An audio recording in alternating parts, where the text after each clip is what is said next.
Students another जो हमारे पास result है स्पेशल थ्योरी ऑफ रिलेटिविटी का, वो है मैस वेरिएशन। यानी फॉर एग्जांपल आप किसी भी चीज का एट रेस्ट मैस कैलकुलेट करते हैं, उसको हम एट रेस्ट जो भी मैसेज होते हैं, यानी कोई ऑब्जेक्ट जो है वो मूव नहीं कर रहा है, तो उसका मैस हम कैलकुलेट डिनोट करते हैं एम नॉट से।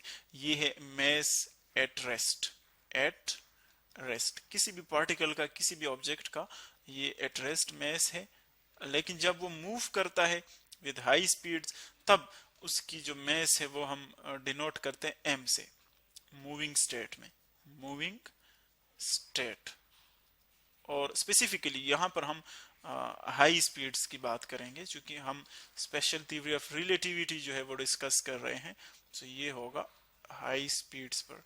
सो कोई भी पार्टिकल है आपके पास, फॉर एग्जांपल उसका मैस है एम नॉट, और जब आप उसकी कैलकुलेट करते हैं, मैस का मतलब एक्चुअली ये होता है कि उसके अंदर कितना मैटर है, उसके अंदर कितना मटेरियल है। किसी भी ऑब्जेक्ट का जो मटेरियल है उसको हम मैस कहते हैं। सो जब आप हाई स्पीड्स पर देखते हैं मैथमेटिकली, अगर पहले इसको हम शो कर ले, मैथमेटिकल जो इसका फॉर्म है अगर आप देखें, मैथमेटिकल एक्सप्रेशन वो है m is equal to M not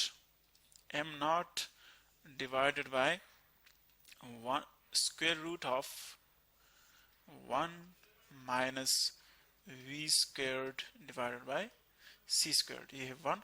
अब यहां पर अगर आप देखें जो m नॉट है, चूंकि पहले हमने बात की कि ये एक्चुअली हमारे पास है mass of any particle of any object at rest, ये वाला जो मैस है, ये जब आप किसी पार्टिकल को फॉर एग्जांपल हाई स्पीड्स के साथ मूव करते हैं तब उसका मैस m बन जाता है, और c जो है वो है स्पीड ऑफ लाइट। सो यहां से हम देखते हैं कि जब भी आप किसी भी पार्टिकल को मूव करते हैं विद हाई स्पीड्स, सो इस एक्सप्रेशन के मुताबिक अगर आप देखें v, चूंकि v जो है वो ऑलवेज स्मॉलर होती है c से, कोई भी मटेरियल ऑब्जेक्ट जो है वो आप c से या c के इक्वल स्पीड पर जो है वो मूव नहीं कर सकते, इसीलिए हम कहते हैं कि v is always smaller than c।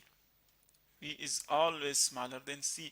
अगर आप मैक्रोस्कोपिक ऑब्जेक्ट्स की बात कर रहे हैं, सो फिर स्पेसिफिकली उसके लिए हम v is much smaller than c, चूंकि जब आप मैक्रोस्कोपिक या कार्स या ट्रक्स फॉर एग्जांपल अपनी मूवमेंट की बात करते हैं, वो तो c से बहुत ज्यादा कम है। लेकिन जब आप सब एटॉमिक पार्टिकल्स की बात करते हैं, सो वो अप्रोक्सीमेटली जो है वो अप्रोच करते हैं स्पीड ऑफ लाइट के, लेकिन स्पीड ऑफ लाइट के इक्वल नहीं हो सकते, बिकॉज स्पीड ऑफ लाइट जो है वो एक अल्टीमेट स्पीड है इन यूनिवर्स। सो चूंकि ये उससे कम होती है, स्पीड ऑफ लाइट से v कम होता है, तो इसीलिए ये फ्रैक्शन आपके पास हमेशा 1 से कम आएगा, ये फ्रैक्शन। और जब ये 1 से कम आएगा तो इसको अगर आप देखें इस पूरे एक्सप्रेशन को, सो ये जो राइट साइड है जब ये 1 से कम आएगा तो इसका मतलब ये है कि ये जो है ये वाला एक्सप्रेशन ये 1 से कम पर जब आप डिवाइड करेंगे, सो m नॉट जो है वो इंक्रीज हो जाएगा। तो इसका मतलब ये है कि at very high speeds mass जो है एक्चुअली वो क्या होता है, वो इंक्रीज हो जाता है, मैस इंक्रीजेस। ये स्पेशल थ्योरी ऑफ रिलेटिविटी का जो है हमारे पास नेक्स्ट वो कॉन्सिक्वेंस है, उसका रिजल्ट है। सो इसका मतलब ये हुआ कि जब आप देखिए फॉर एग्जांपल कोई ऑब्जेक्ट आ रहा है, आप उसको रोकना चाहते हैं, जिस तरह के इनर्शिया में हमने देखा कि कोई भी ऑब्जेक्ट है यूं आ रहा है इन दिस डायरेक्शन, जब आप उसको रोकते हैं, सो ये ऑब्जेक्ट क्या करता है, ये अपनी मूवमेंट को कंटिन्यू रखना चाहता है, ये चाहता है कि मैं इसी तरह कंटिन्यू रहूं।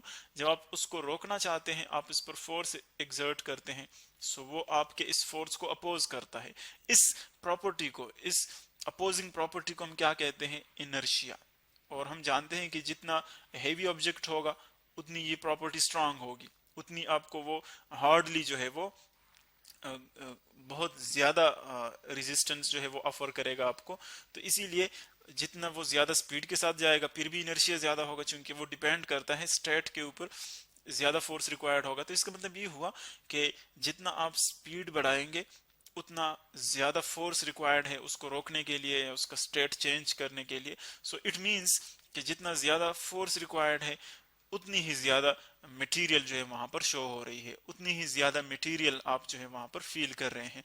तो इसका मतलब ये हुआ कि कम स्पीड्स पर, अगर स्लोअर स्पीड्स पर कोई ऑब्जेक्ट जो है, कोई पार्टिकल वो मूव कर रहा है, सो इसके लिए इनर्शिया जो प्रॉपर्टी है इनर्शिया वो क्या होगी, वो कम होगी। स्मॉलर होगी, यानी ये प्रॉपर्टी वीक होगी। एक्चुअली हम ये कह रहे हैं स्मॉलर होगी, लेकिन हाई स्पीड्स पर जब आप देखते हैं तो फिर आपको ज्यादा फोर्स रिक्वायर्ड है। इसका मतलब ये है कि वहां पर जो मटेरियल है वो ज्यादा शो हो रहा है। ज्यादा फोर्स रिक्वायर्ड का मतलब ये है कि वहां पर मटेरियल ज्यादा शो हो रहा है, आप उसको रोकने के लिए ज्यादा फोर्स एक्सर्ट करते हैं। तो इसका मतलब ये हुआ कि हाई स्पीड्स पर जितने भी आप उसकी स्पीड आहिस्ता आहिस्ता इंक्रीज करेंगे, उतनी ही उसकी जो मैस है उसमें वेरिएशन आता है, उसमें चेंज आता है। यानी एट रेस्ट उसका एक मैस आप कैलकुलेट करते हैं, लेकिन जब वो हाई स्पीड्स के साथ जाता है तो आप उसकी दूसरी मैस जो है वो कैलकुलेट करते हैं। आप ये कैलकुलेट करते हैं कि उसकी जो मैस है उसमें इंक्रीज आ गया। सो ये एक्चुअली हमारे पास कुछ रिजल्ट्स थे स्पेशल थ्योरी ऑफ रिलेटिविटी के।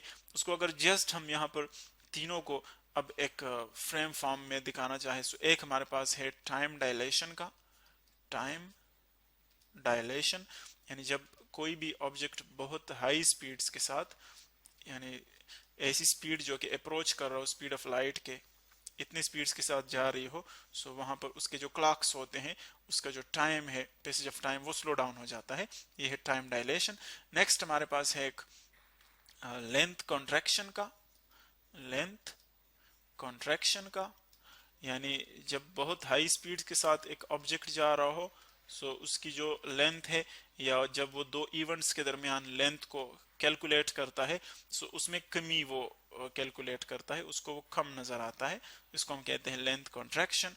और जो थर्ड वन है जो अभी हम यहाँ पर डिस्कस कर चुके हैं, वो है मेस वेरिएशन का।